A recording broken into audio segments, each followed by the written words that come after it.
That's why people are moving to the Western Cape in such large numbers. That's exactly why they're doing that, because they know they've got a better chance and will have better services here. So those people voting with their feet is the most sincere vote of all.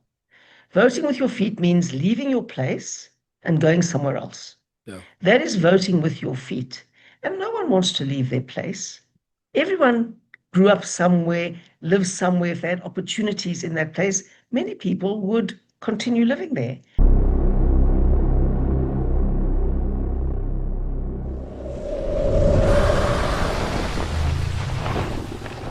The 360 Experience with Thomas M. So good day, ladies and gentlemen, and welcome to the 360 Experience with myself, Thomas Mashaba. So I almost said myself, Helen Zille.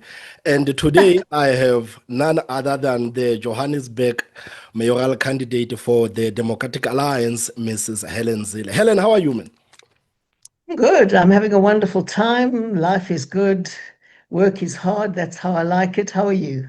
I'm good, Helen, man. You know, a couple of days ago, I was having a conversation with my friend, and I was like, man, Helen Zille is doing so many interviews, man. I'm sure that one day she will appear on the 360 Experience. And here you are. And here I am. But I want to ask you a question. Can I ask you a question, Thomas? Yeah, go ahead, Helen. Why are you wearing a hat in ANC colors? Helen, this is not an ANC hat because this is It's in ANC colors. Look, you've got black, you've got green, you've got yellow. no, it's not black. This is When's Antoningo? Helen, this is purple and this is dark green and this is mustard. It is nothing from the ANC. And the badge on the front looks like white on a black background. Ah, And you've got a Helen, black now beard. you're pushing it now. And you've got a black shirt. No, it's blue, Helen. Okay, oh, well, it's not DA blue anyway. So, Helen, I actually want us to start with the issue of the government of national unity because I speak with a lot of DA members, and some of them they are actually frustrated with what is happening with the government of national unity, and some are asking why are we still in the government of national unity? Because you look at what has happened in the GNU, Ramaphosa has actually pushed these pro-ANC policies. And the reason that you have given time and time again is that if the DA gets out of the government of national unity, you will open up a space for the MK party and the EFF. But I feel like some of your members are actually frustrated by this. What would you say to those people? Well, you must let them speak for themselves. I mean, they've got every opportunity to speak in the DA. We have open meetings, people can raise their concerns. We have various platforms on which they can do it. The ANC obviously is trying to push ANC policy, but we're opposing them very, very strongly. We've put our own economic inclusion for all policy on the table. We've strongly opposed EWC, expropriation without compensation, and we've taken them to court on that.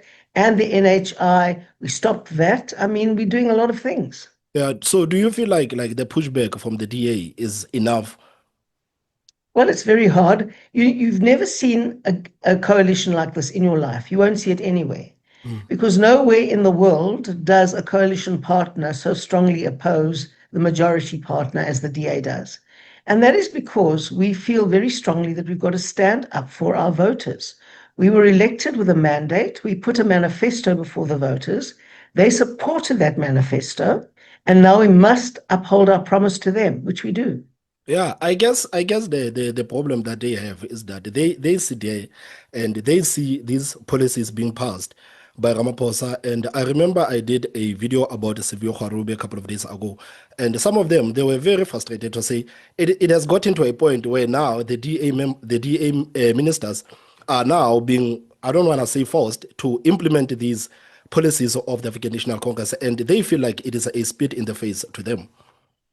Well, they can speak for themselves. I mean, they don't say that to me. And everybody knows I will never be vindictive. I will never, ever victimize anybody who has complained to me. I mean, no one can ever say that I've done that. So people can speak up. They can say that if they think that. And they would say that. We have open forums in Yeah, the FedEx, in the Federal Council, in provincial meetings, everywhere. yeah. So is that what would you say to those people that if they have those grievances, they must come to you? Well, they must actually speak up in our systems and processes and structures and meetings. Yeah. That's why they exist. We run an accountable, open system in the DA. Yeah. So I also realized that the DA said that they will be pushing the motion of no confidence against Panyaza Lusufi on that public protector's report on Amapanyaza. But we see political parties like the EFF, Umkhonto Wesizwe Party, and Action SA. They have already released their statements saying that they are not going to support the DA because now the EFF says that you guys must apologize to them if they want to consider this. And Action SA says that this motion of no confidence from the DA is disingenuous because you guys didn't even get sufficient votes to before you announced this motion of no confidence. And the MK party simply says that no, Panyaza Sufi simply wanted to fight crime. But you've got to act within the law. But firstly, we've got nothing to apologize to the EFF for. Absolutely nothing. And actually, say makes me smile. I mean, remember, Herman said he would never work with the ANC in 300 years, and now he is protecting Panyaza Lesufi. Just makes me laugh. And, obviously you don't count the votes before a motion of no confidence. If there's a reason to move a motion of no confidence because the Premier has broken the law, which he has done in this case, then you move the motion of no confidence. If people want to protect him, they must protect him and then answer to the voters, as Action South Africa, the EFF, and the others will. Yeah. And speaking of Herman Mashaba, man, Herman Mashaba has said a lot of things about you. And I saw a couple of days ago you did an interview with Alec Hawk, and the next day he was there to actually like maybe shut you down. But He speaking of never shuts me down. He will never shut me down. yeah, but I just smile and move on. but speaking of Herman Mashaba, Helen, you know, Helen, as somebody who is looking from the outside, I'm looking at this back and forth between you and Herman Mashaba, and I There's no honestly, back and forth. There's okay, no back and forth. I ignore him. okay, you ignore him. But is there something more deeper? Because I look at what Herman Mashaba says about you that you are just a racist white woman who does not want to see the black poor areas being serviced. Herman Mashaba has accused you of orchestrating the meeting secretly with the IRR, with the ANC to plot his overthrow. Like, is that what this fight is really about, Helen? What is it exactly are you guys fighting about? This is a fight in Herman's head. It is all a figment of a very diseased imagination. I have done none of those things. I've never plotted his downfall. I've never met in secret to do so with anybody. And my track record in serving poor black areas is evident. I mean, every time I've been in a position of authority, such as mayor, such as premier, I've made a priority of service to the poor. And poor have got better services under any government that I've been involved in than they do under any ANC government. That's a Yeah, fact. yeah, And Herman because knows it. I yeah, don't know because what's pop in his brain, and I don't really want to bother about it. I don't want to get involved in an argy-bargy with Herman. I want to get on with speaking about what the DA is committed to do and what the DA is promising people. But all of you guys only want to take me back to a pointless and meaningless argument. If he has this figment of his imagination in his brain, he's never going to get rid of it. It's stuck there, although it's not actually based in any fact or any reality. Leave him. I don't want to argue with somebody. If they've got an obsession, it's not my problem. I don't want to continue this argument. I want to talk about how we will fix Joburg. And yeah, all you guys want to do is take us back to have a fight so that you can say there's a big fight between Herman and Helen. I'm not fighting. I you're really not, don't mind. you're not I can fighting. see when somebody's got a big problem, Mm, let him have his problem. But my job is to tell the voters how I will fix Joburg. yeah. And speaking of Johannesburg, Helen, there's so much that is happening in Johannesburg. And you look at the damage in Johannesburg. Um, do you think the damage is reversible? Yes, I do. Otherwise, I wouldn't be going for the mayorship. And what actually went wrong, Helen, with Johannesburg? What actually led Johannesburg to be where it is today? Well, number one, cadre deployment. Number two, corruption. Number three, turning into a criminal state. That's what went wrong. Mm. Those three things. So how do you even, where are you even going to start? Like, maybe let's say you are elected as the mayor of Johannesburg. This is Helen Zille, the new mayor of Johannesburg. Where are you even going to start? Well, where I'm going to start is by stabilizing the finances. That's the first thing we've got to do. Joburg is effectively bankrupt. There's been minimal maintenance for 30 years. That means that every system is now breaking down and there's no money to fix it. To fix the backlog in maintenance in Johannesburg and fix things will actually cost 3 times the annual budget because they haven't been doing it regularly year after year after year. There's also a massive shortage of capital budget to build new infrastructure for future generations in the city, which governments should do as a matter of course. That's what's happened where the DA governs. It doesn't happen where the ANC governs. And the mess you see in Joburg is the result of that. I will stabilize the finance. I will ring fence the money for utilities. I will speak to the Auditor General and go through all the weak spots in the city's administration. I will have a secret hotline for people to tell us where the corruption is. I will have forensic auditors to look at the corruption. I will rely on the good officials who are in Johannesburg, and I know that there are many of them who want to see the city run properly. I've had a lot of information already given to me about the corrupt systems in the city of Johannesburg, and we will deal with them. But Johannesburg is not a city that has given up. The Wall Street Journal said, this is what a city looks like when it has given up. I don't believe that. And I answered the Wall Street Journal on X. I said, Joburg has not given up. There are thousands of us who will fight and get our hands worked to the bone to rebuild Joburg. Yeah. So how confident are you, Helen, that you will win? Because I think you will have to win with the 8-clear majority, because if there is one thing that you have stressed enough is that you don't want to work with these small political parties. As you said, that they have this tendency of switching around for the reasons that they have nothing to do with the governance. So do you have actually confidence that the DA will actually win with the 8-clear margin? Look, I never say what I think is going to happen in an election. I just work as hard as I can every single day in the election. I've got a fabulous team. You know some of them. You know Tamsanga Mabena and other people. You know how fabulous my team is. And we will work our hands to the bone. Then it's up to the voters. If the voters want to continue the decay, the collapse, the breakdown of services, the lack of investment in the future, the corruption, the criminal state, that's the voters' choice. They've got a clear choice between a competent, non-racial, inclusive DA government or the continuation of the criminal state. That's their choice. So how confident, how worried are you about these small political parties? As you said that how worried are you? Well, I don't worry about things that I can't change, Thomas. I don't worry at all about things that I can't change. There are some things within my control, and that is how hard we work and how good the team is. And that is within my control, and I'm very happy with my team. And I do believe that we are going forward. The ANC can't even choose a regional leader for the Joburg region of the ANC. They are fighting about the most basic things, and we are getting into our stride in our election campaign a year before the time.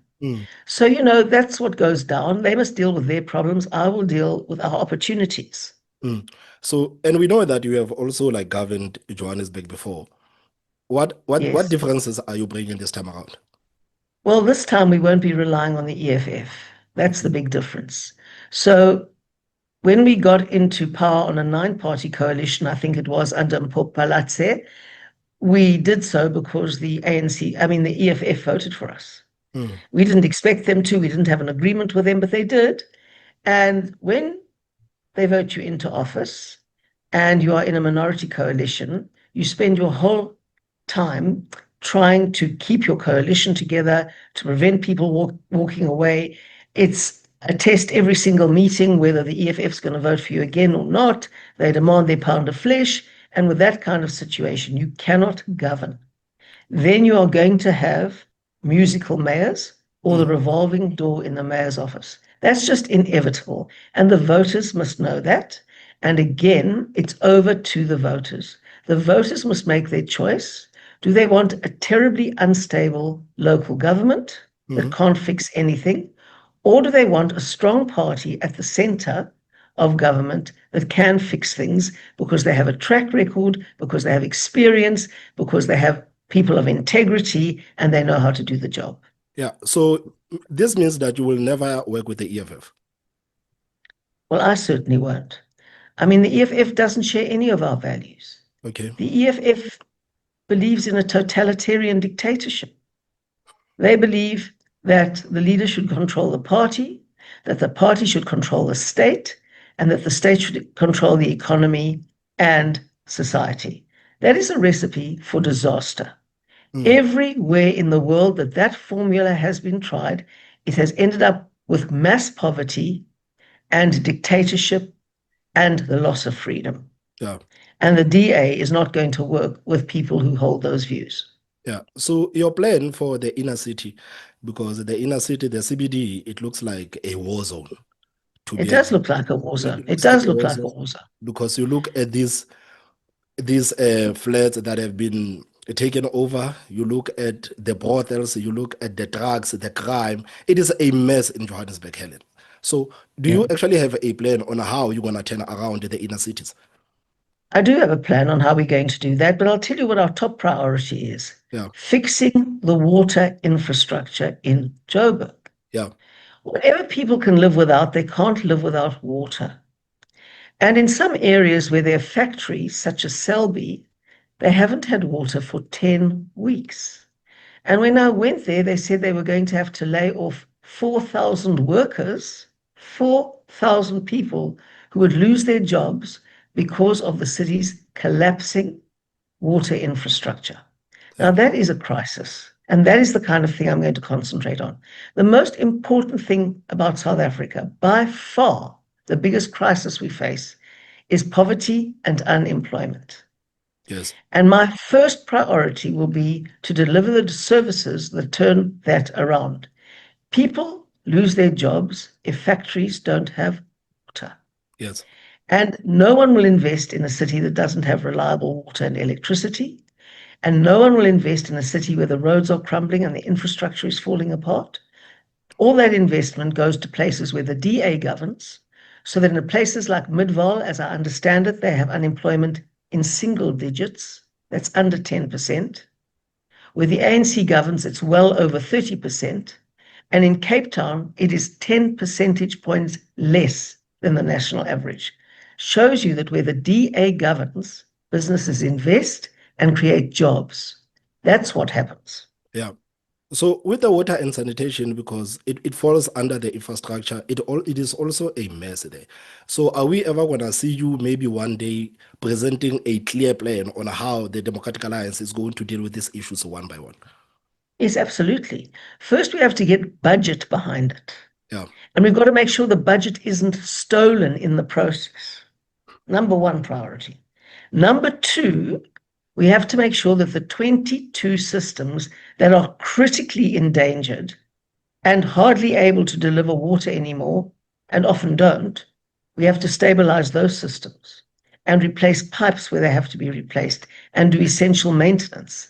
And then we move on from there step by step. Yeah.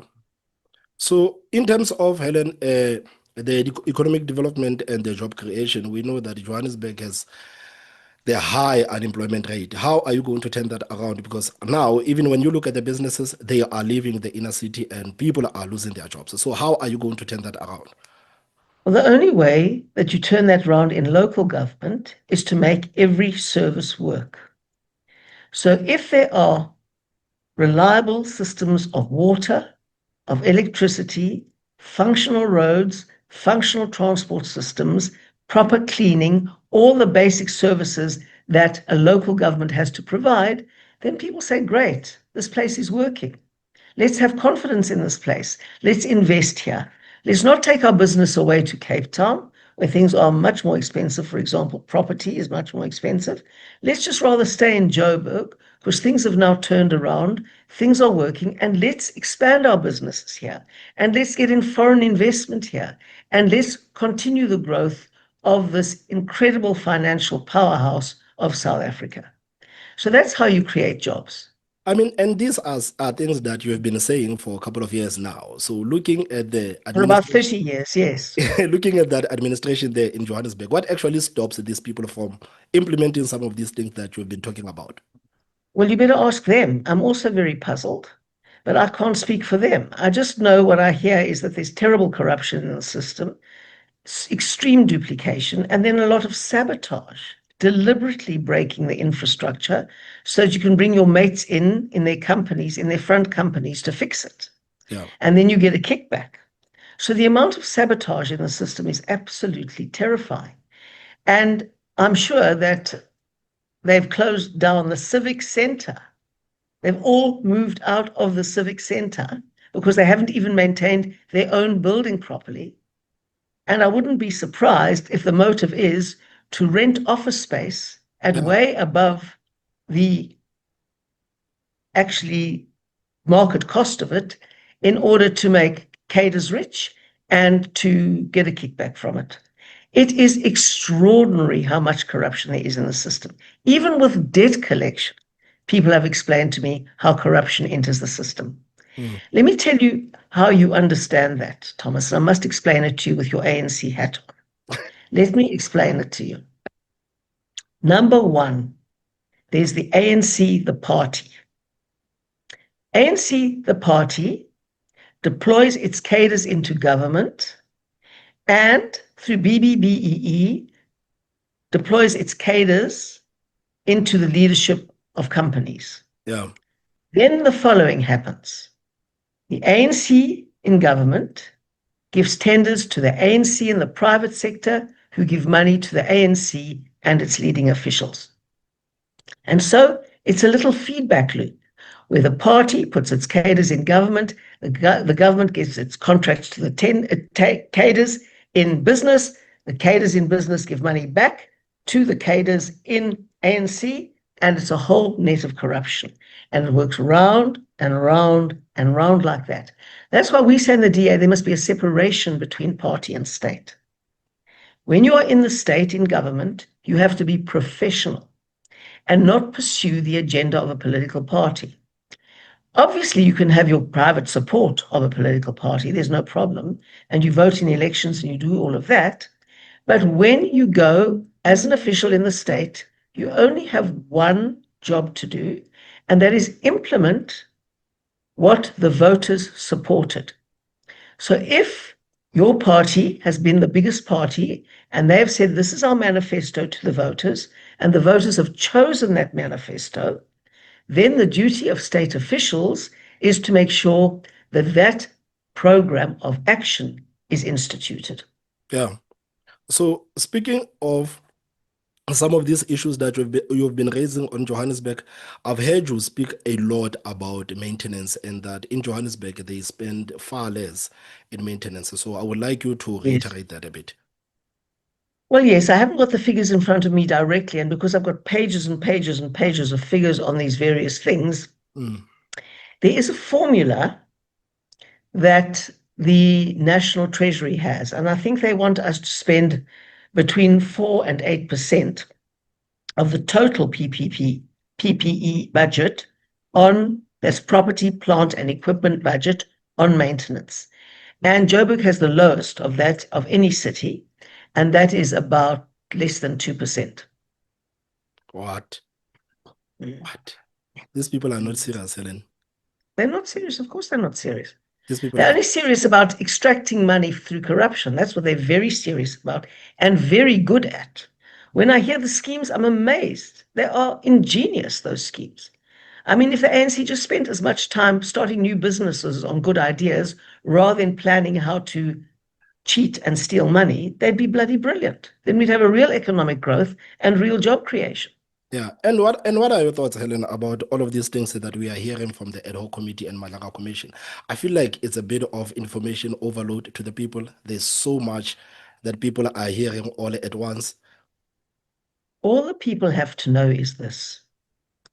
The institutions of state, like the police, like the judiciary, like the prosecuting authority, all of those institutions that are there to protect the people from crime and from corruption, have actually been infiltrated by the worst criminals in this country and are being paid off. That's all you have to know. And when that happens, there is the most extraordinary risk to the whole democracy that it will collapse and that it will become a dictatorship of criminals and the corrupt. That is all we have to know. And that is why we are fighting back so hard. Yeah. It is quite shocking that a minister writes a letter instructing for the political killings task team to be disbanded when he is WhatsApping with some of the worst criminals in this country. Yes. It is quite unbelievable, and it should never, ever happen. People are getting assassinated night and day. You can buy someone to assassinate someone, you can buy them for about 1,000 rand. Just yesterday, or the day before yesterday, in Somerset West, a woman who is divorcing her husband and is going to testify against him in court about the way he treated her, she was killed in the driveway of her house by an assassin. That's in a suburb in Somerset West. That's how common assassinations have become. There are Ingabi out there. I didn't know that Ingabi would even become a word in our language. Everybody knows that word now. These are assassins whose profession it is to get money to murder innocent people. And I think over 100, about 155 politicians have been murdered in KwaZulu-Natal. And the political killings task team was doing a good job of finding out who the murderers are. And then the Minister of Police goes and instructs for the political killings task team to be dismantled. How do you explain that? How do you explain that to any person of integrity, any citizen who wants South Africa to work? It's just too shocking. And thank goodness for people with the courage of Mkhwanazi who blows the whistle. And I hope he's properly protected. Otherwise, he'll become the target too. And Helen, what does it say, man, about the presidency of Ramaphosa? What, like all of these things, what does it say about the presidency of Ramaphosa? Because I think they've been tainted by this. I've seen their Secretary General working around trying to disassociate themselves with all of this mess that is happening. But every time when these people are mentioned there in Madlanga Commission, it always leads to a cadre there in the African National Congress. So what does it say about the presidency of Ramaphosa? Well, I think this started long ago with state capture, when the ANC deployed all its people to all the key positions and they take instructions from the ANC, and then the ANC ministers who want to kick back take instructions from the criminals. I mean, this is how bad it is. I think it started long ago. So it didn't start under Ramaphosa, but I think he's completely lost control of the ANC. And I think the Secretary General's completely lost control of the ANC. And according to the evidence that has come out before the Madlanga Commission and in the committee in Parliament, the president isn't even aware, I don't think, of what his ministers are doing. Otherwise, he knows and he's ignoring it. But whatever the case is, it's a complete mess. And the ANC has lost its legitimacy to govern. That's as simple as it is. Is that enough for the DA to say that, but we don't want Ramaphosa anymore? Is that enough, all of these revelations that are coming out? Well, of course we don't want ANC government anymore. That's why we have been in existence since 1994. I mean, in the 1980s, I was a very strong ANC supporter, as everybody knows. And everybody knows the organizations I was involved in. And everybody knows that I hid Mkhonto Wesizwe in my house during the 1980s. Everyone knows that about my history. I've never hidden it. And in the early 1990s, I'd learned a lot about the ANC. And the ANC used to say we're a non-racial, non-sexist, democratic organization. And I realized that none of that was true. They were not non-racial. They were not non-sexist. And they were not democratic. Everything that had to come from above and was imposed. So I got more and more worried.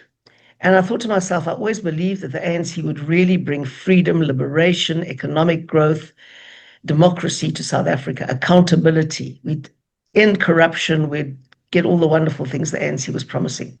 But when I saw how the ANC operated, I lost faith in that. And so I thought, well, what we have to do now is build a strong non-racial democratic alternative. And that's when I joined the little DP. It was a tiny little organization. And together we only got 1.7% of the vote in 1994.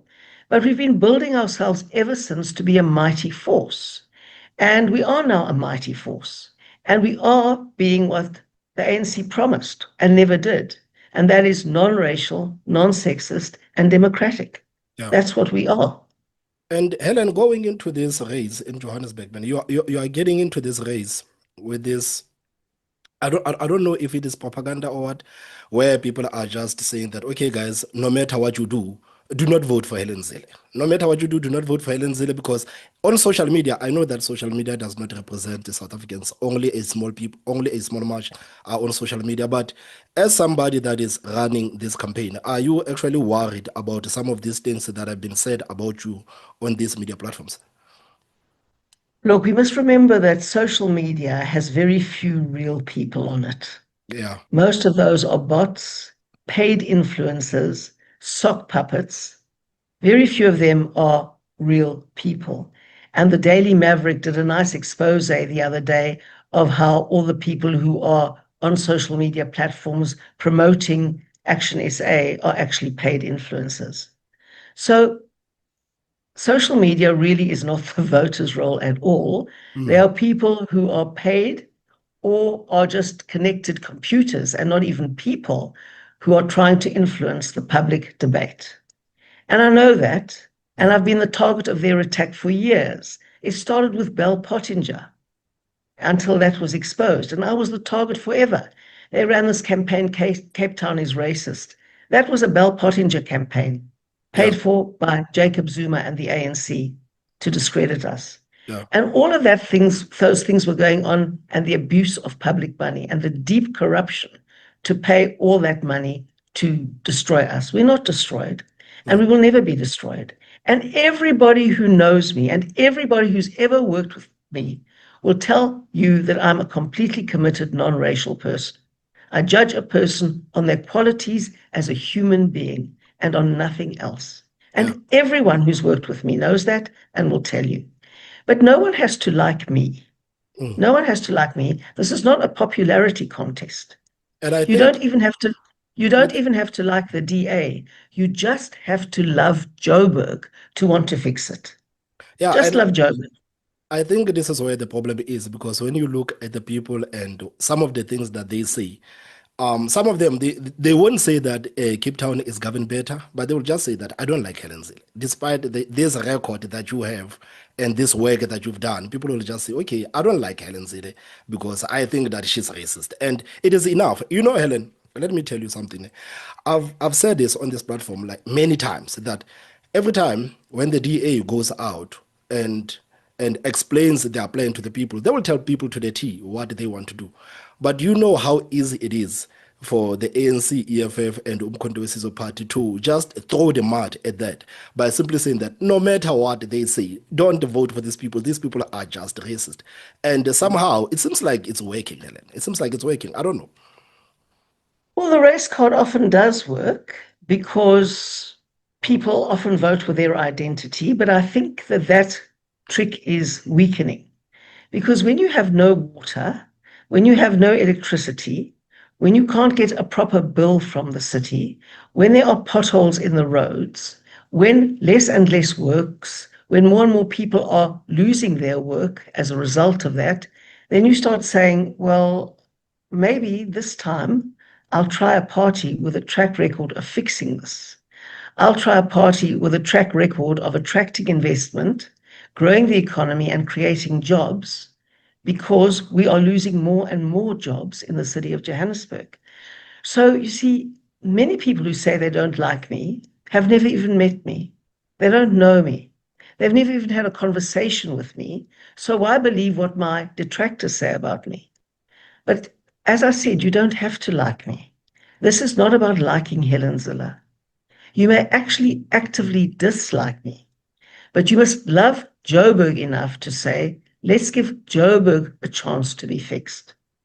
And if you love Joburg and you want it to be fixed, then you have to ask yourself a rational question. You have to say, which party has the track record of fixing broken municipalities? And then you make a rational and logical choice. So it's about loving Joburg and wanting to fix Joburg. And I think for the very first time, that kind of argument has a lot of pulling power for people because, as the Wall Street Journal says, just look at Johannesburg. That is a city that has given up. And I'm sure the voters are going to say, just like me, no, we haven't given up on Joburg. We love Joburg. We're going to fix Joburg for all its people. That's what this election is about. Yeah. Yeah, Helen, what would you like to say, man, to the people that will be watching this thing?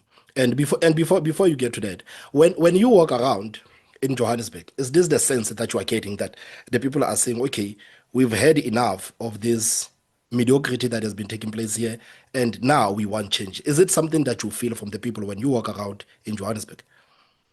Well, I've had nothing but warmth and friendliness from the people of Johannesburg. I know the people of Johannesburg are inherently warm and friendly, and they like to reach out. And I've been the beneficiary of that. Everywhere I go, people have been warm, friendly, loving, and courteous. And that's what I love about Joburg. And maybe some people say, oh, well, she's racist. And to those people, I'd say, I'd love to meet you. I'd love you to know a little bit more about my history. I'd like you to know about the things that I've done, which I often don't speak about. In fact, I never speak about. Until you know me, don't judge. Yeah. So if you are elected, Helen, as the mayor of Johannesburg, do you have an idea what does Johannesburg look like in the first, maybe let's say, 100 days under the mayorship of Helen Zille? Look, it's taken 30 years to break Joburg.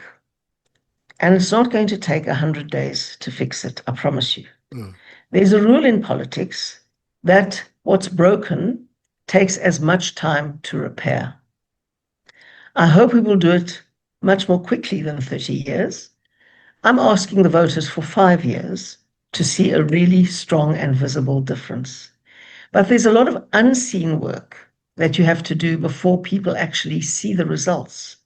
When you're eradicating corruption, it's very difficult and you get a lot of resistance, but people don't see it from the outside. When you are fixing financial systems and employing experts in all the key positions, people don't see it, but they only see it afterwards.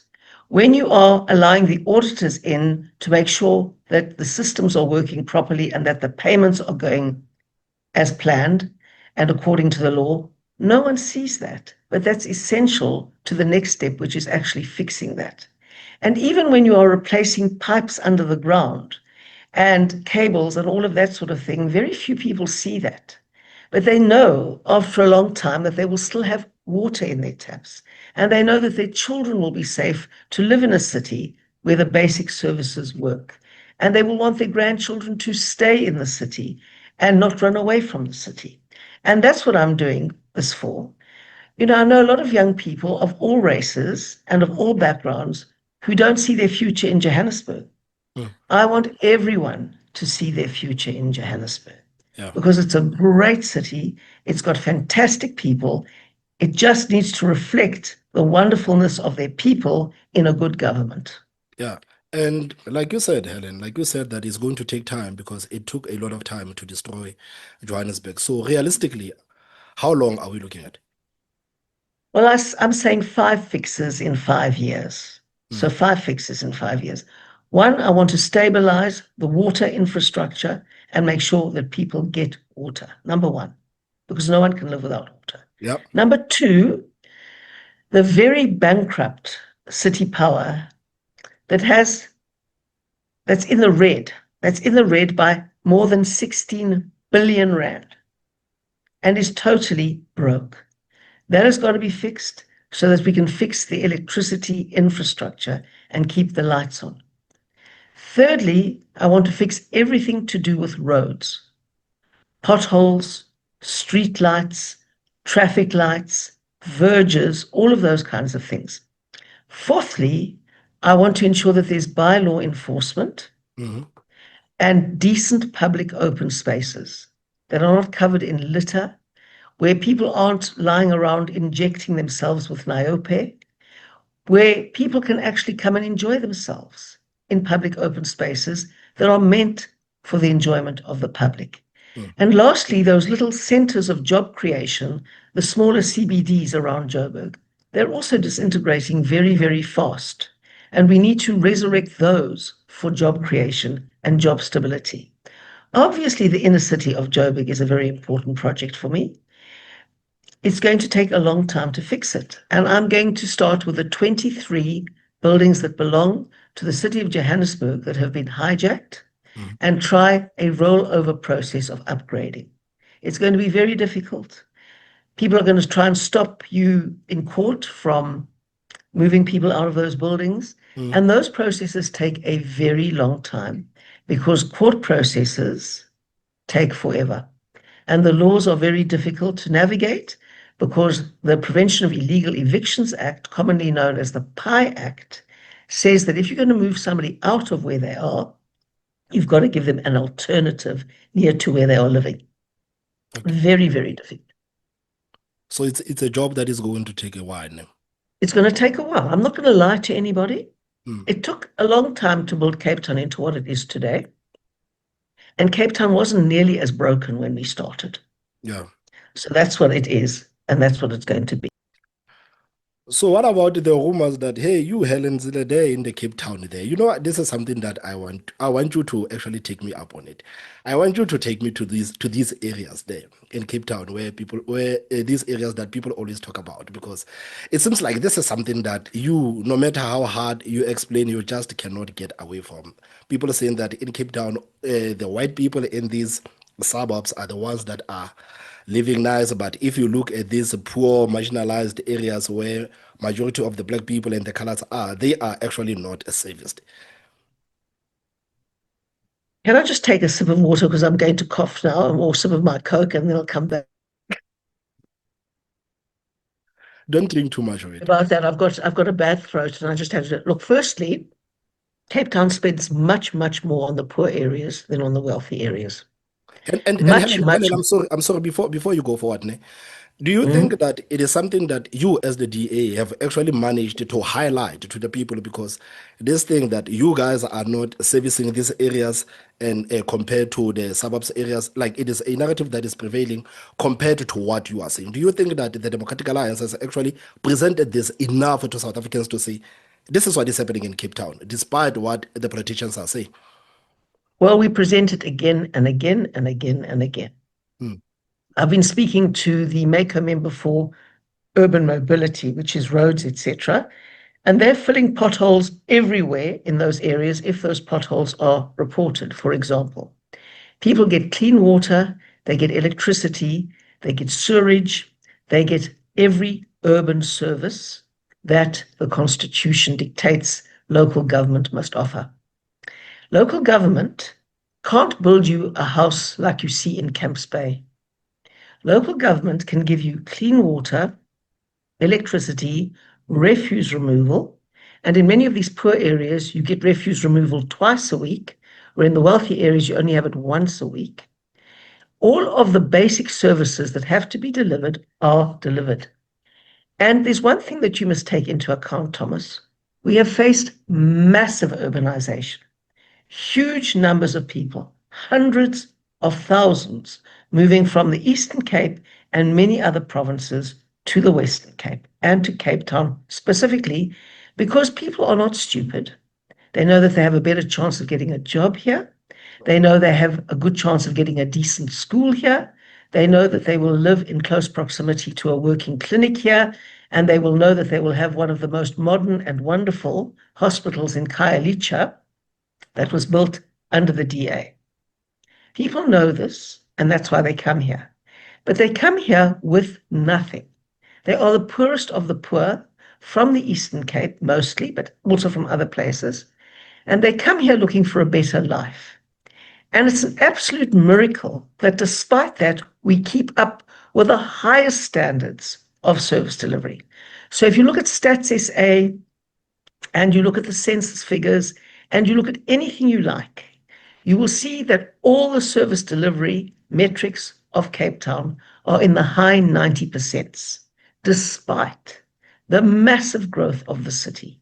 And it's because we spend much, much more money in those areas. That's why we stay in the 90%.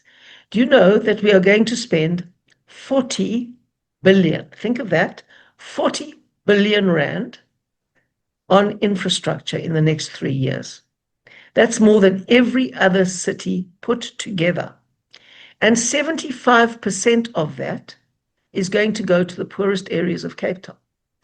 And let me tell you another thing. There's more cross-subsidization from the rich to the poor in Cape Town than in any other city. Much more cross-subsidization. So some people in Camps Bay are paying 40,000 rand per month in rates to live in their own house. That's not paying a bond. That's not paying anything. That's their rates. 40,000 rand a month. And we use that money to give the best subsidies of any city to the very poor in our poor areas. Yeah. We do a massive redistribution to the point that our wealthier ratepayers get very upset because they say you're taxing us out of our homes. And we say we have to do cross-subsidization because we've got very, very poor people who deserve to live in dignity. Yeah. That is what we are doing in the city of Cape Town. And there are many suburbs. I live just over the road from Langa. I know Langa well. My husband helps with teaching maths at a primary school in Langa. I know Langa very well. I started the first DA branch in Langa and many other branches as well. I live just over the road in Pinelands. Pinelands is a completely non-racial suburb, completely.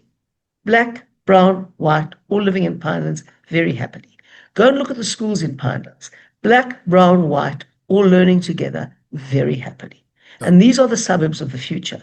But when people come in without anything, absolutely poverty-stricken, they come in and they need a place to stay and they need service delivery.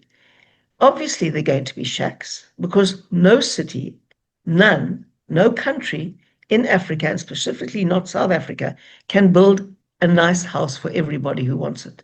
There wouldn't be space in the budget for another thing, not anything, and it still wouldn't reach everybody.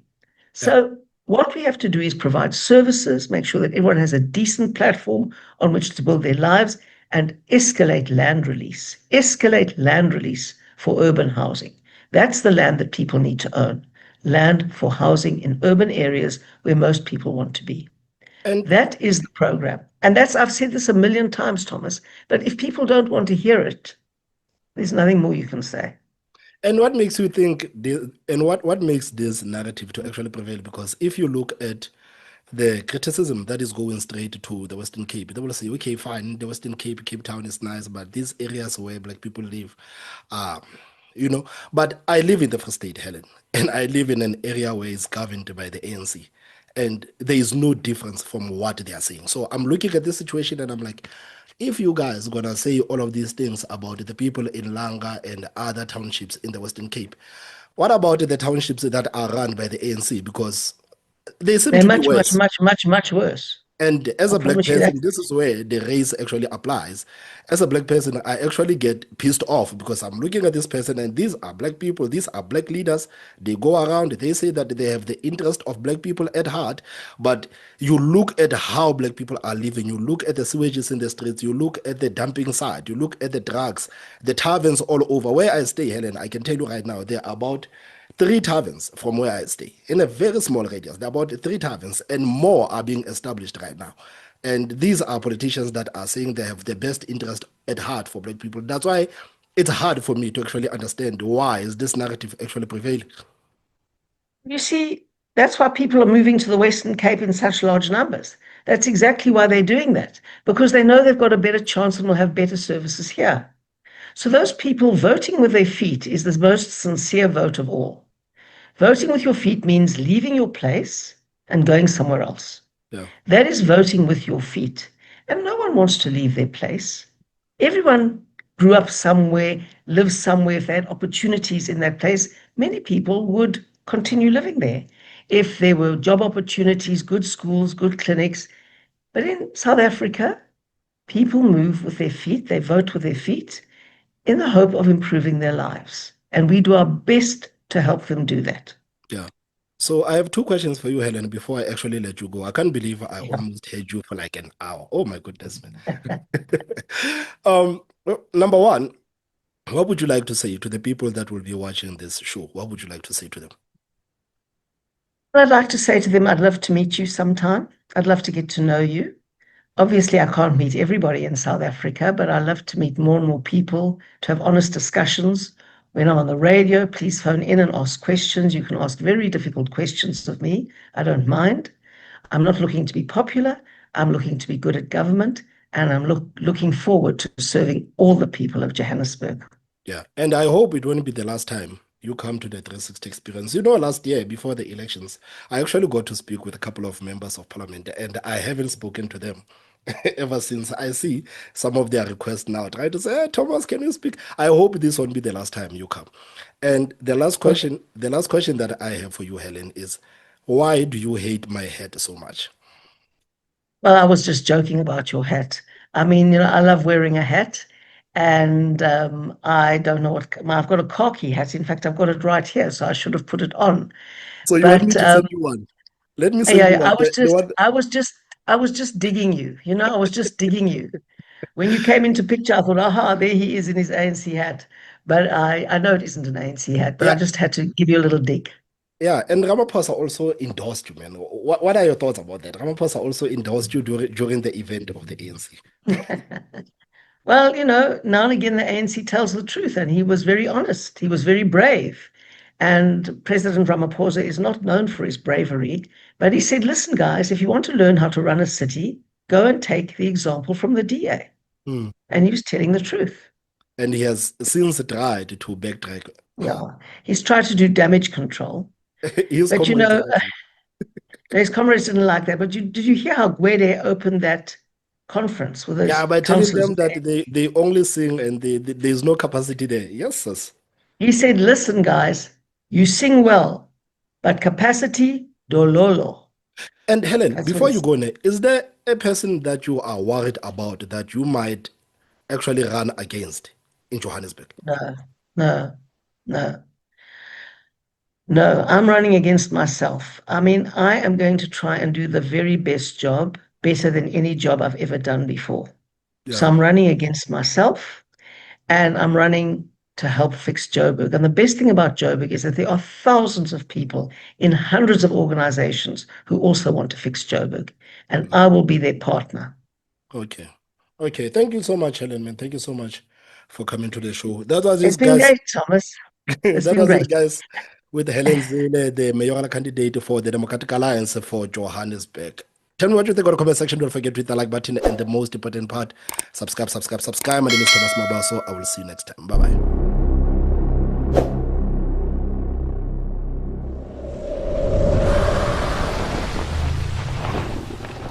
The 360 Experience with Thomas M.